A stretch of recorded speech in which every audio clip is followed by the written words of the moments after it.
ズボラさん必見の掃除機。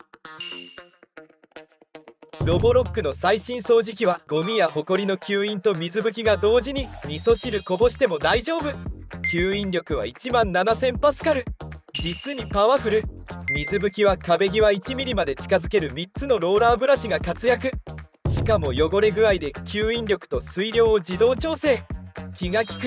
ヘッドが重そう。自走式だから軽快なんです。家電 IT ジャーナリスト安蔵康さん。吸引&水拭き掃除後はローラーを自動的に洗浄し乾燥まで行ってくれます。ユーザーは清水タンクに水を入れ、汚水タンクを排水して水洗いするだけでお手入れ完了。